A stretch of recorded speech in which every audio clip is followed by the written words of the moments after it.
ಏನಾಗುತ್ತಾ, ನಿನಗೆ ಒಂದು ಕಥೆ ಹೇಳ್ತೀನಿ ಕೇಳೋ.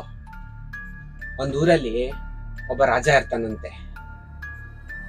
ಅವನಿಗೆ ಚಿಕ್ಕ ಕುದುರೆ ತುಂಬಾ ಇಷ್ಟ ಆಗತ್ತಂತೆ.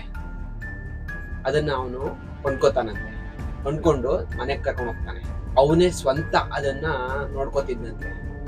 3 to 4 times ಊಟ ಕೊಡೋದು, ಅದಕ್ಕೆ 2 times a day ಸ್ನಾನ ಮಾಡಿಸೋದು, ತುಂಬಾ ಪ್ರೀತಿಯಿಂದ ತುಂಬಾ ಚೆನ್ನಾಗಿ ಅದನ್ನ ಒಂದು 5 ರಿಂದ 7 ವರ್ಷ ಬೆಳೆಸದ್ನಂತೆ.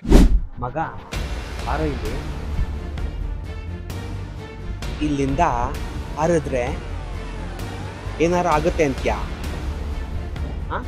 ಒಂದಿನ ಮಂತ್ರಿ ಕೇಳದ್ನಂತೆ, ಅಲ್ಲ ರಾಜ, ನೀವು ಇಷ್ಟು ಚೆನ್ನಾಗಿ ಕುದುರೆನ ಬೆಳೆಸಿದೀರಾ, ಒಂದಿನೂ ಸವಾರಿಗೆ ಯಾಕೆ ಕರ್ಕೊಂಡು ಹೋಗಿಲ್ಲ ಅಂತ ಕೇಳದ್ನಂತೆ.